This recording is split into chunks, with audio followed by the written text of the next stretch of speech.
홍장원 차장은 핵심 진술과 관련해서 왜 말을 바꿨을까라는 궁금증 풀어보겠습니다.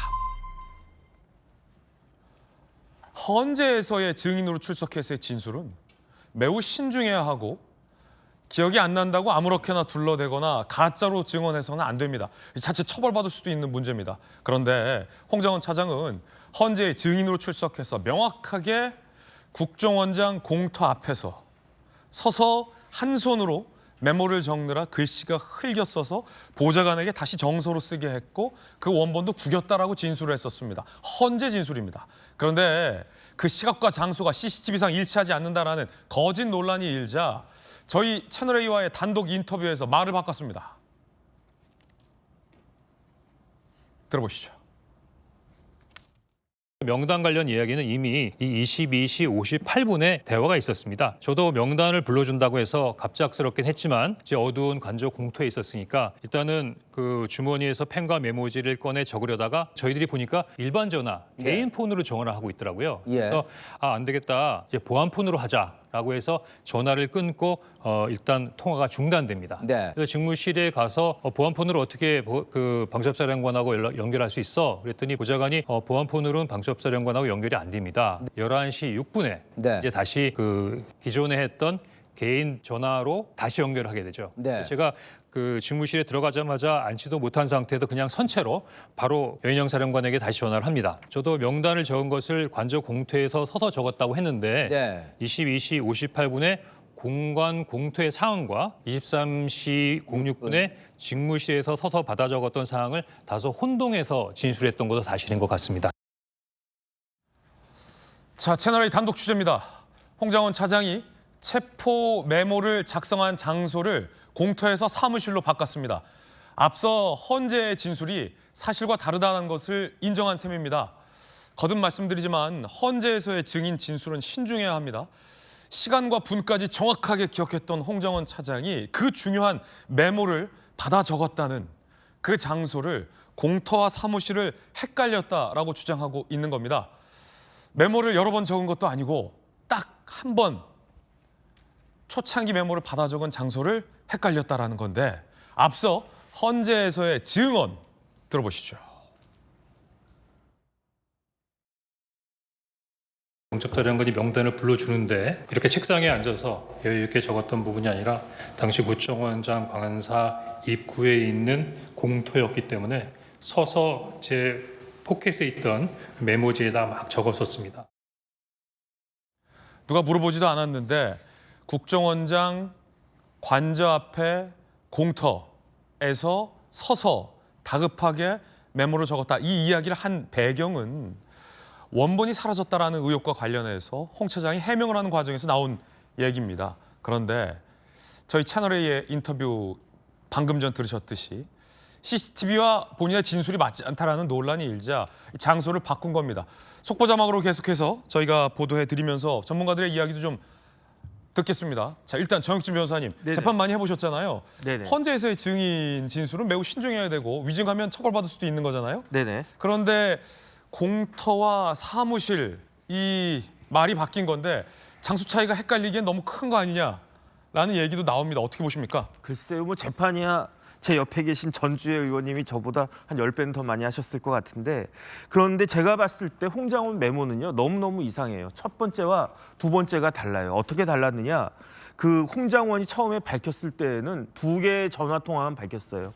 10시 53분에 대통령이 갑자기 나한테 전화를 하더라. 그러면서 그때 무슨 말 했다는 겁니까? 싹 다 잡아들여라. 그래가지고 자기가 놀라가지고 10시 53분에 대통령한테 전화를 받았는데 한 10분 정도 뒤에 정확히는 13분 뒤인 11시 6분에 이번에는 자기가 전화를 걸었대요. 누구한테 전화 걸었습니까? 여인영한테 전화 걸었대요. 여인영이 방첩사령관 되게 높은 사람이긴 하지만 홍장원은 1차장이고요. 홍장원이 83학번, 여인영은 88학번. 5기수 후배니까 그러니까 어떻게 보면 뭐 편하게 전화할 수 있는 거죠. 그래가지고 여인영한테 전화를 했더니 여인영이가 명단을 불러주더라. 그래가지고 급하게 메모를 갖다가 했는데 어디서 메모를 했느냐? 국정원장 공관 앞에 공터가 있는데 거기에 뭐 가로등도 별로 없나 봐요. 가로등도 뭐 졸고 있는지 깜깜해가지고 어쩔 수 없이 서 있는 상황에서 이렇게 쓰다 보니까 메모가 자기가 봐도 정서가 안 안 되고 흐릿흐릿하더라. 네. 그래가지고 메모가 이렇게 돼서 밤에 다시 보좌관 불러가지고 정서해라. 그렇게 한 다음에 그 다음날 보좌관 또 불러가지고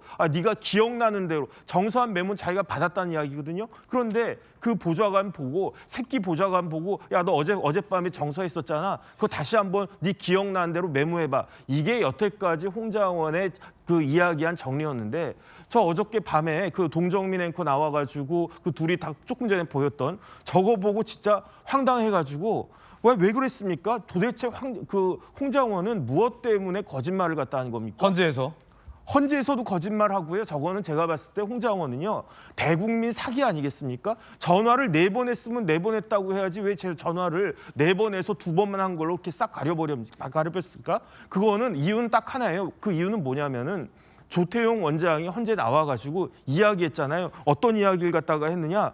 10시 53분에서 11시 6분까지 그 사이에 그게 CCTV에 찍혀 있는데 그게 뭐냐.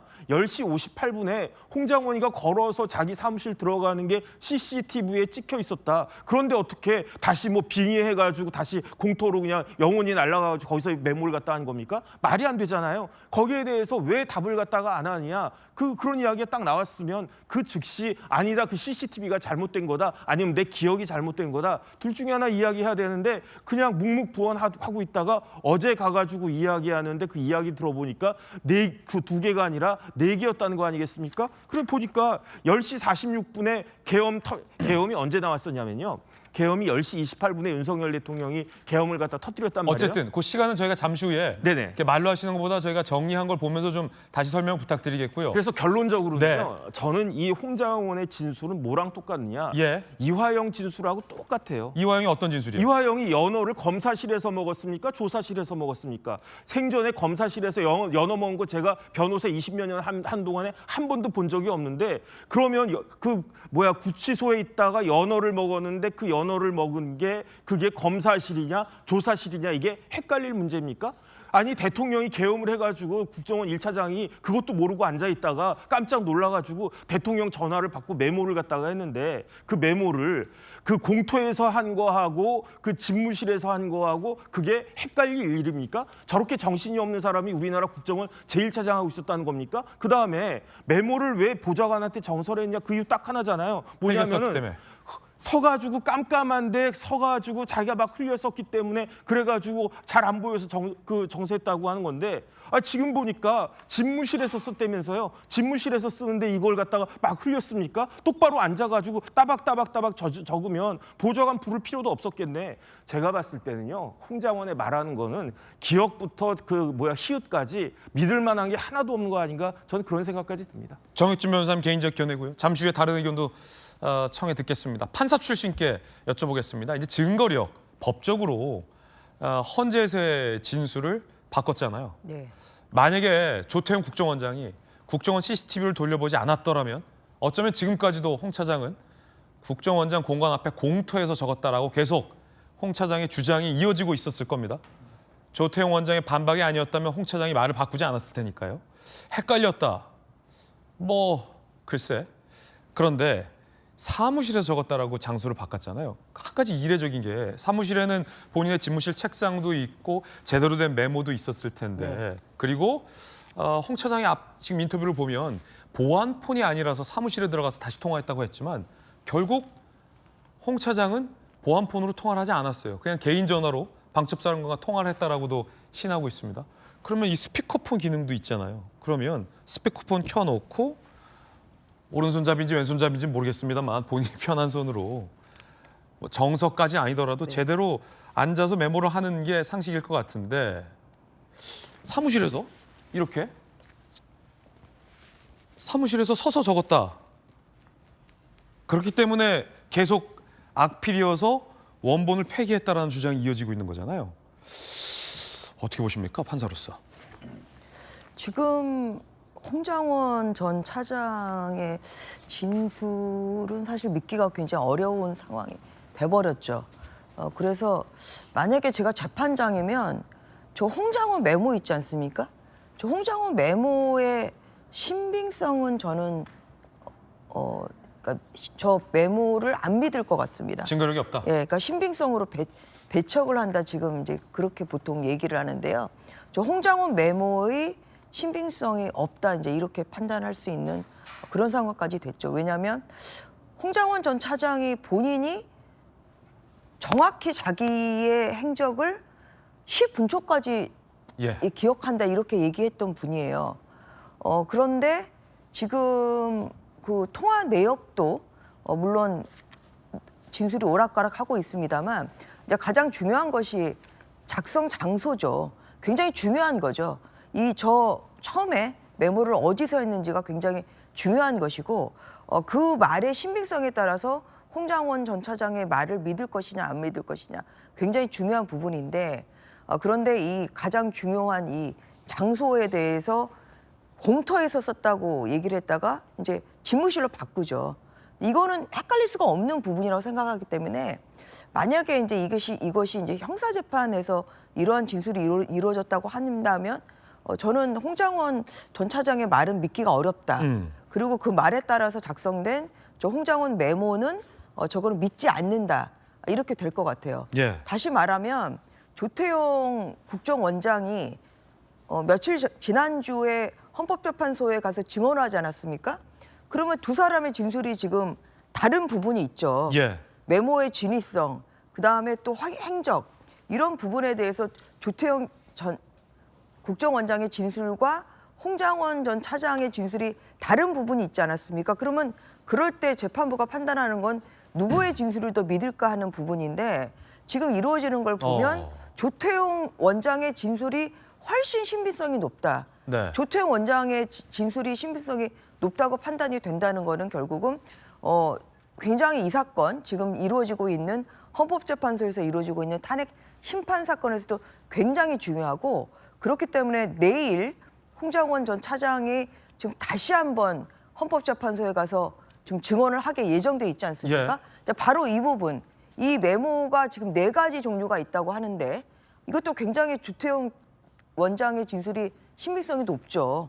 그래서 과연 이제 저 동그라미 친 거는 그러면 이제 누가 한 건지 그리고 왜 했는지 그리고 저걸 보면 권순일 전 대법관의 이름을 지워지고 조국 이렇게 가필이 돼 있는 거 저거는 이제 그 보좌관이 쓴 게 아니잖아요. 홍 차장이 본인이 썼다고 얘기를 네, 그러니까 이제 그런 것이 다 이제 신빙성이 굉장히 없어지는 것이고 그래서 내일 그 홍장원 그 전 차장의 진술도 굉장히 중요하고 이것이 가지고 있는 의미는 다른 게 아닙니다.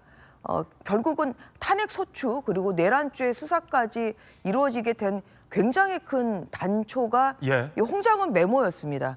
왜냐하면 14명의 정치인 등을 비롯한 14명을 체포하라. 대통령이 그렇게 지시를 했다. 근데 이것이 밝혀진 게 작년 12월 6일이었거든요.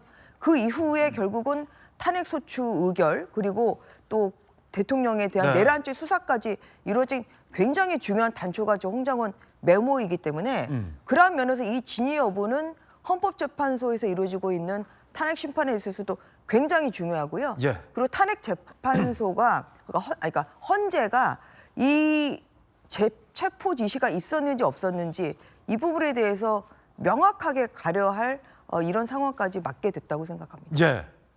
헌재는 홍 차장의 저 메모를 증거로 채택할지 여부에 대한 판단을 현재 보류해 둔 상황입니다. 홍장원 차장의 어떤 진술의 신빙성과 관련된 진위 공방, 저 메모의 증거력과 관련된 갖은 논란 때문에 헌재도 증거 채택 여부를 보류해 둔 건데 판사 출신의 전주혜 의원이 보기엔 이 정도면 증거력에서 배척하는 게 맞다라는 의견을 준 겁니다. 여러분 어떻게 생각하십니까? 김용주 의원님, 네. 앞뒤가 좀 안 맞는 게 여러 군데 있어요. 네. 공터에서 여인영 방첩사령관이랑 한 차례 통화를 했었다. 그런데 이게 보안폰이 아니다. 그래서 사무실에 들어가서 보안폰으로 전화를 해야겠다라며 사무실로 이동해서 사무실에서 적었다라고 했잖아요. 근데 결과적으로 사무실에 와서도 정작 그냥 보안폰이 아닌 일반 폰으로 방첩사령관이랑 통화를 했다라는 거죠. 그리고 서서 메모를 했다라고 계속 지금 주장을 하고 있는 것이 여권에서는 원본을 폐기한 이유에 대해서 홍 차장이 밝힐 수 없어서 사무실에서 책상을 두고 서서 통화했다라고 진술하는 것 아니냐라는 의혹도 여권에서 제기하고 있습니다. 어떻게 보십니까? 너무 큰 게 지금 바뀐 건데. 저는 이제 그 홍장원 차장의 진술은 형사 재판 같은 경우는 사실 증거로 채택하기 쉽지 않다. 증거로 채택하기 쉽지 않다. 쉽지 않다 그렇게 생각하는데 헌법재판의 경우는 좀 다르다고 생각해요. 네. 무슨 얘기냐면 오히려 조태훈 원장이 확인시켜 준 게 있어요. 보좌관이 썼다라고 하는 부분이고요. 그리고 또 10차 기일에 나올 조지호 청장을 비롯해서 많은 여인 방송사령관 포함해서 체포 명령을 받은 바 있다. 사실 검찰 조서에 대한 그런 부분들이 있기 때문에 실제적으로 실체가 없다. 예를 들면 가피를 했기 때문에 증거 능력이 없다 하지만 실제적인 그런 사항에 대해서 체포에 대한 사항에 대해서는 사실은 오히려 조태훈 국정원장이 인정해 준 거예요. 만약에 홍장원 차장이 얘기했는데 아무도 처음에 그 대통령 측에서 얘기했던 변호사가 얘기했던 것처럼 아니 보좌관은 아무도 그런 거 한 사람이 없는데 그게 맞다면 일고의 가치도 없는 얘기예요. 근데 사실은 오히려 국정원장이 인정해 준 게 뭡니까? 썼더라 보좌관이. 그건 확인된 거 아닙니까? 그것을 예. 바꿨든 안 바꿨든 사실은 기본적으로는 예. 우리가 전화 통화를 받을 때 자기 머리에 인지하는 거하고 명단을 적는 거하고 다를 수가 있기 때문에 여당에서는 굳이 보좌관을 시킨 게 더 이상한 대목이다라고 예를 주장하고는 들면 있어요. 오히려 홍장원 차장 입장에서는 보장을 시킨 게 신의 한 수가 될 수 있는 거죠. 이 스타는 증거를 해줄 수 있는 사람 하나는 있는 거 아닙니까? 근데 그 보좌관이 통화 내용을 들은 건 아니지 않습니까? 그렇습니다. 예. 그렇다 하더라도 어쨌든 그 통화의 리스트를 했고 본인이 기억을 해냈다. 그게 명백하게 100% 그건 아니더라도 그리고 가필은 본인이 그러한 사항을 가필할 수 있다라고 보는 부분이 있거든요. 그래서 기본적으로 저는 핵심은 여기 홍장원 차장의 증거를 기각시키더라도 예. 이 사실이 없어지느냐 하는 부분에 대해서 체포라는 관점에서 보면 뭐 여인영이나 조지호나 여러 가지 14명 내지 16명의 명단이 나온다라는 것을 지울 수는 그렇군요. 없다라고 저는 그렇게 생각합니다. 명단은 동일하다라는 주장을 야당에서 하고 있습니다. 그런데 중요한 건 저 명단이 정치인 체포 명단이다라는 규정은 홍 차장으로부터 시작된 건데요. 여인영 방첩사령관이 여러 명에게 저 명단을 전달해 준 정황은 검찰 조사에서 나오고 있습니다만 여인영 방첩사령관, 저 명단을 만들어낸 여인영 방첩사령관조차 체포라는 말은 홍 차장이 하지 않았다라고 부인하고 있습니다. 결국 저 명단이 어떤 명단인지는 확신할 수 없으나 저 명단이 체포 명단이다라고 규정한 것은 홍 차장에서부터 시작됐다라는 겁니다. 홍 차장은 여전히 체포 명단이라고 주장하고 있고요. 여인영 방첩사령관은 체포라는 단어를 홍 차장에게 전화 통화해서 꺼낸 적이 없다라고 부인하고 있어서 이 역시도 진실 공방입니다.